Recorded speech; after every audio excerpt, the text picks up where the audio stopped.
बहू, जरा ये मिठाई के डिब्बे अलमारी में रख दे। विमला देवी की तेज आवाज़ पूरे घर में गूंजी। काव्या ने जैसे ही मिठाई के डिब्बे हाथ में उठाए, उसकी नज़र दीवार पर टंगी घड़ी पर चली गई। सुबह के 10:30 बज चुके थे। उसके चेहरे पर बरसों बाद सच्ची मुस्कान आई थी। आज उसके बड़े भाई रोहित और भाभी संजना पहली बार उसके ससुराल आने वाले थे। माता पिता के जाने के बाद वही दोनों उसके लिए माँ बाप, भाई और पूरा परिवार थे। वे अपनी बेटी की शादी का निमंत्रण देने आ रहे थे। काव्या तुरंत रसोई में चली गई। उसने सोचा 3 घंटे का सफ़र करके आएंगे, खाली चाय कैसे पिलाऊं। गर्मा गर्म पोहा, दही बड़े, मूंग दाल के चीले और घर की बनी खीर बना देती हूँ। वह पूरे मन से तैयारी करने लगी। तभी पीछे से विमला देवी की कड़क आवाज़ सुनाई दी। इतनी रसोई क्यों सजा रखी है? घर में कोई मंत्री आने वाला है क्या? काव्या ने मुस्कुराकर कहा, मम्मी जी, आज भैया भाभी पहली बार आ रहे हैं। उनकी बेटी की शादी है, कार्ड देने आएंगे। रास्ता भी लंबा है, इसलिए सोचा थोड़ा अच्छा नाश्ता बना दूँ। इतना सुनते ही विमला देवी का चेहरा सख्त हो गया। उन्होंने एक एक करके रसोई में रखे दही, सूखे मेवे, फल और मिठाई के डिब्बों को देखा। फिर वैंक से बोली, वाह, अपने मायके वालों पर तो बड़ी मेहरबानी बरस रही है। जब हमारे रिश्तेदार आते तब भी इतना इंतजाम करती है क्या? और वैसे भी कार्ड देने ही तो आ रहे हैं, कोई शादी में शामिल होने थोड़ी आ रहे हैं। चाय बिस्कुट काफ़ी है। काव्या ने धीरे से कहा, मम्मी जी, उन्होंने मेरे लिए हमेशा माता पिता का फर्ज निभाया है। मैं चाहती हूँ कि उन्हें यहाँ भी अपनापन महसूस हो। विमला देवी हंस पड़ी। अपनापन दिल में होता है, थालियों में नहीं। और फिर जिसकी जितनी हैसियत होती है उतना ही दिखावा अच्छा लगता है। बेवजह खर्च करने से कोई बड़ा नहीं बन जाता। काव्या चुप हो गई। वह जानती थी कि बहस करने से बात और बिगड़ जाएगी। उसने चुपचाप तैयारी जारी रखी। लेकिन कुछ ही देर बाद जब वह रसोई में लौटी तो उसके पैरों तले जमीन खिसक गई। जो दही बड़े उसने रात में भिगो कर रखे थे वे गायब थे। मिठाई का डिब्बा भी नहीं था और खीर के लिए रखा आधा दूध भी नहीं दिख रहा था। उसने घबराकर इधर उधर देखा। तभी विमला देवी आराम से अपने कमरे से बाहर आई और बोली, ढूंढ क्या रही है? मैंने सब फ्रिज के ऊपर वाले हिस्से में रख दिया है। बेवजह इतना सब निकालने की ज़रूरत नहीं थी। काव्या ने हैरानी से पूछा, लेकिन मम्मी जी, अभी तो बनाने वाली थी। विमला देवी ने बिना उसकी तरफ देखे कहा, नहीं बनाना है, जो कहा है वही होगा। चाय बनाना, साथ में नमकीन रख देना, बस। काव्या की आंखें भर आई, लेकिन उसने खुद को संभाल लिया। उसी समय उसने अपने पति मनीष को फ़ोन लगाया। सुनिए, आप कितनी देर में आएंगे? उधर से जवाब आया, बस 40 मिनट में पहुंच जाऊंगा। क्यों, सब ठीक है ना? काव्या कुछ पल चुप रही, फिर बोली, हाँ सब ठीक है। लेकिन उसकी आवाज़ की उदासी मनीष से छिप नहीं सकी। करीब 1 घंटे बाद दरवाजे की घंटी बजी। काव्या लगभग दौड़ती हुई बाहर पहुंची। सामने रोहित और संजना खड़े थे। रोहित ने मुस्कुराकर कहा, कैसी है मेरी छोटी बहन? इतना सुनते ही काव्या की आंखें नम हो गई। उसने दोनों के पैर छुए और उन्हें अंदर ले आई। संजना ने प्यार से उसका माथा चूमते हुए कहा, बहुत कमज़ोर हो गई है तू, अपना ध्यान रखा कर। ड्राइंग रूम में बैठते ही रोहित ने पूछा, बेटा समदन जी दिखाई नहीं दे रही है? काव्या कुछ कह पाती उससे पहले अंदर कमरे से विमला देवी की आवाज़ आई, मेरी तबीयत ठीक नहीं है बेटा, तुम लोग बैठो, मैं अभी आती हूँ। कुछ मिनट बाद वह चेहरे पर बनावटी मुस्कान लेकर बाहर आई। हालचाल पूछा, शादी का कार्ड लिया और फिर बोली, अच्छा किया आ गए। वैसे आजकल खर्चे बहुत बढ़ गए हैं, शादी ब्याह संभालना आसान नहीं होता। रोहित मुस्कुराकर बोले, भगवान की कृपा है, जैसे तैसे सब हो जाएगा। विमला देवी ने ताना कसते हुए कहा, हाँ बस अपनी चादर देखकर पैर फैलाना चाहिए। रोहित और संजना एक दूसरे का चेहरा देखने लगे। उन्हें बात कुछ अजीब लगी, लेकिन उन्होंने चुप रहना ही ठीक समझा। उसी समय मनीष भी ऑफिस से घर पहुंच गया। उसने आते ही दोनों का गर्मजोशी से स्वागत किया। फिर मुस्कुराकर काव्या से कहा, अरे जल्दी से नाश्ता ले आओ, इतनी दूर से आए हैं, भूखे होंगे। काव्या का दिल धड़क उठा। वह रसोई में गई। सामने सिर्फ चाय, नमकीन और बिस्कुट रखे थे। उसने एक बार फिर फ्रिज की तरफ देखा, जहाँ ऊपर वाले हिस्से में वही मिठाइयाँ और सारी तैयारी रखी थी जिन्हें छिपा दिया गया था। उसकी आंखों से आंसू झलक पड़े। वह भारी मन से ट्रे उठाकर बाहर ले आई। मनीष ने ट्रे देखकर हैरानी से पूछा, बस इतना ही? तुम तो सुबह कह रही थी कि कुछ खास बनाओगी। काव्या कुछ बोल पाती उससे पहले विमला देवी मुस्कुराते हुए बोली, अरे बेटा, मैंने ही मना कर दिया। इतनी औपचारिकता किस लिए? अपने ही लोग हैं। रोहित ने तुरंत बात संभालते हुए कहा, अरे बिल्कुल सही कहा आपने, हमें किसी चीज़ की ज़रूरत नहीं। हम तो सिर्फ अपनी बहन से मिलने आए हैं।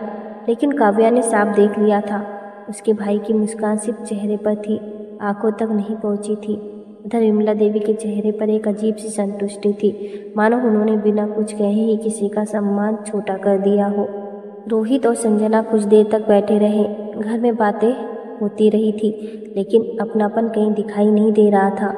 काव्या बार बार चाहकर भी अपने भाई भाभी की तरफ खुलकर देख नहीं पा रही थी।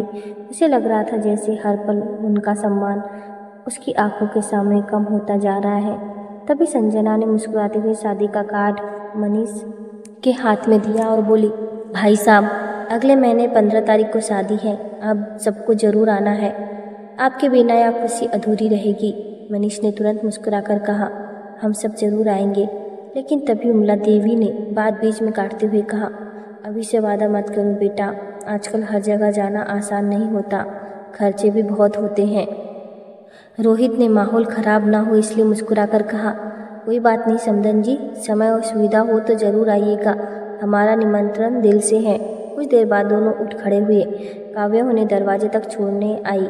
जाते जाते रोहित ने बहन के सिर पर हाथ फेरते हुए कहा, अपना ख्याल रखना और कभी भी ज़रूरत पड़े तो एक फ़ोन कर देना। बस इतना सुनते ही काव्या की आंखें भर आई। उसने मुस्कुराने की कोशिश की, लेकिन उसके होंठ कांप रहे थे। गाड़ी धीरे धीरे आंखों से ओझल हो गई और वह काफ़ी देर तक दरवाजे पर खड़ी उन्हें जाती हुई देखती रही। उसके दिल में बार बार यही कसक उठ रही थी कि उसके अपने पहली बार उसके घर आए और वह उन्हें सम्मान से एक वक्त का नाश्ता भी नहीं करा सकी।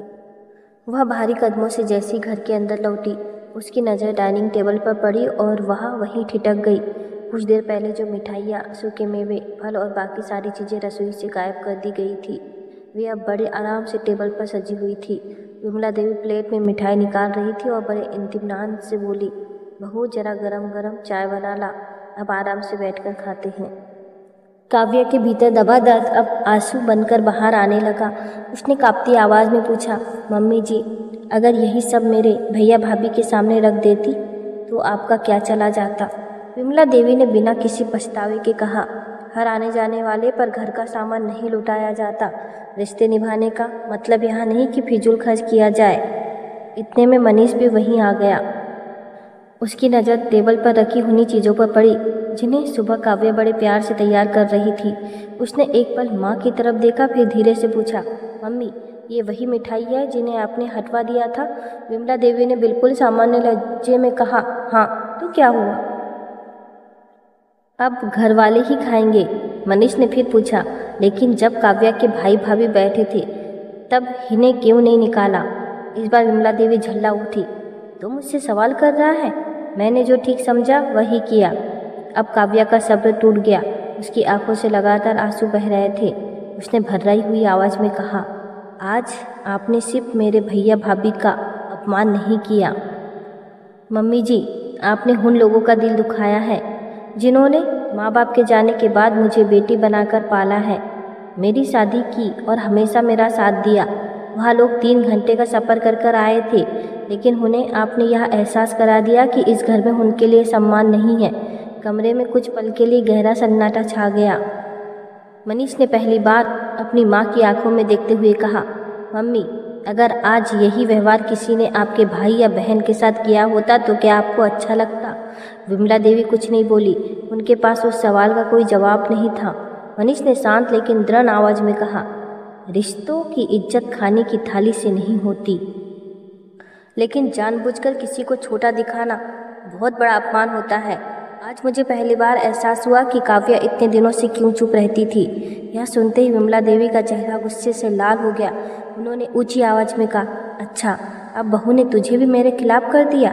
मनीष ने बिना आवाज़ ऊंची किए जवाब दिया, नहीं मम्मी, आज किसी ने मुझे आपके खिलाफ नहीं किया। आज मैंने अपनी आंखों से सब देखा है। काव्या अब और कुछ नहीं बोली। वह चुपचाप अपने कमरे में चली गई। उस रात उसने ठीक से खाना भी नहीं खाया, लेकिन उसके मन में एक बात हमेशा के लिए बैठ गई थी कि जिस दर्द को इंसान चुपचाप सह लेता है, उसका जवाब अक्सर वक्त खुद देता है। उसे बिल्कुल अंदाज़ा नहीं था कि कुछ ही दिनों बाद वही वक्त इस घर में ऐसा आईना दिखाने वाला है जिसे देखकर किसी के पास अपनी गलती छिपाने का कोई बहाना नहीं बचेगा। करीब 2 सप्ताह बीत गए। उस दिन रविवार था। सुबह सुबह विमला देवी बड़े उत्साह से पूरे घर में घूम रही थी। उन्होंने रसोई में झांकते हुए ऊंची आवाज़ में कहा, बहू जल्दी से काम निपटा ले।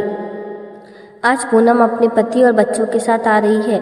उसकी पसंद का नाश्ता तैयार होना चाहिए। मनीष, जाते समय शर्मा स्वीट से गर्मा गर्म कचौड़ियाँ, जलेबी और रबड़ी लेते आना। और हाँ बहू, पनीर की सब्जी, दही बड़े और पुलाव भी बना लेना। मेरी बेटी इतने दिनों बाद घर आ रही है। काव्या चुपचाप उनकी बात सुनती रही। उसके कानों में बार बार वही शब्द गूंज रहे थे, हर आने जाने वाले पर घर का सामान नहीं लुटाया जाता। उसने बिना कुछ कहे सिर्फ ठीक है मम्मी जी कहा और अपने काम में लग गई। मनीष भी सब समझ रहा था, लेकिन इस बार उसने कुछ नहीं कहा। करीब 11 बजे पूनम अपने परिवार के साथ घर पहुंच गई। विमला देवी दौड़कर बेटी को गले लगा लिया। आ गई मेरी रानी बिटिया, देख तेरी पसंद का सब कुछ बनवाया है। पूनम मुस्कुराती हुई ड्राइंग रूम में बैठ गई। थोड़ी देर बाद उसने हंसते हुए कहा, मम्मी पहले चाय नाश्ता तो कराइए, सुबह जल्दी निकल गए थे, बहुत भूख लगी है। विमला देवी ने तुरंत आवाज़ लगाई, बहू जल्दी से नाश्ता लेकर आ। कुछ ही मिनटों बाद काव्या ट्रे लेकर बाहर आई। ट्रे में सिर्फ चाय और साधारण नमकीन रखे थे। कचौड़ियाँ, जलेबी, रबड़ी और बाकी सारी चीज़ें कहीं दिखाई नहीं दे रही थी। पूनम ने हैरानी से पूछा, भाभी बाकी नाश्ता कहाँ है? काव्या ने बिल्कुल शांत स्वर में कहा, दीदी इतनी औपचारिकता किस लिए? अपने ही लोग हैं, चाय और नमकीन काफ़ी है। यह सुनते ही पूनम का चेहरा उतर गया। उसने तुरंत माँ की तरफ देखा। विमला देवी गुस्से से खड़ी हो गई। बहू यह क्या मजाक है? मैंने इतना सारा सामान मंगवाया था। काव्या ने उसी शांति से जवाब दिया, मम्मी जी मैंने सोचा फिजूल खर्च करने से क्या फ़ायदा, रिश्ते तो दिल से निभाए जाते हैं, थालियों से नहीं। यह सुनते ही विमला देवी के चेहरे का रंग उड़ गया। उन्होंने अपने ही कहे हुए शब्द याद आ गए। पूनम झुंझलाकर बोली, भाभी यह कैसी बातें कर रही है? मैं इतनी दूर से आई हूँ। काव्या ने उसकी आंखों में देखते हुए कहा, दीदी आपके घर से यहाँ आने में सिर्फ 40 मिनट लगे हैं। मेरे भैया भाभी 3 घंटे का सफ़र करके आए थे, तब भी उन्हें सिर्फ चाय और बिस्कुट मिले थे। पूरा कमरा एकदम शांत हो गया। मनीष अब तक चुप बैठा था। वह उठकर रसोई में गया और कुछ ही पल बाद वही कचौड़ियाँ, जलेबी, रबड़ी और बाकी सारी चीज़ें लेकर बाहर आ गया। उसने सबके सामने मेज पर रखते हुए कहा, मम्मी आज यह सब मैंने जानबूझकर छिपा कर रखा था, क्योंकि मैं चाहता था कि आपको एक बार वही एहसास हो जो उस दिन काव्या और उसके भाई भाभी को हुआ था। पूनम हैरानी से अपने भाई को देखने लगी। विमला देवी के चेहरे पर शर्म साफ दिखाई देने लगी। काव्या ने धीमे लेकिन मजबूत स्वर में कहा, मम्मी जी मैंने आपकी बेटी का अपमान नहीं करना चाहती थी। मैं सिर्फ आपको यह महसूस कराना चाहती थी कि अपमान का दर्द कैसा होता है। जिस दिन मेरे अपने यहाँ से भूखे लौटे थे, उस दिन मैं भी इसी तरह अंदर से टूट गई थी। फर्क सिर्फ इतना था कि उस दिन रोने वाली मैं थी और आज आपकी बेटी। पूनम की आंखें झुक गई। उसे पहली बार एहसास हुआ कि जिस दर्द को उसने कभी समझने की कोशिश नहीं की, वही दर्द आज उसके सामने खड़ा था। उसने धीरे से काव्या का हाथ पकड़कर कहा, भाभी मुझे माफ़ कर दीजिए। मैंने कभी नहीं सोचा था कि माँ की बातें किसी को इतना दुख पहुंचा सकती हैं। विमला देवी की आंखें भी भर आई। उन्होंने कांपती आवाज़ में कहा, बहू गलती मेरी थी। मैंने हमेशा अपनी बेटी और बहू के रिश्ते में फ़र्क किया। मुझे लगता था कि मायके वाले सिर्फ रस्म निभाने आते हैं, लेकिन आज समझ में आया कि बेटी के लिए उसका मायका उसकी सासों जैसा होता है।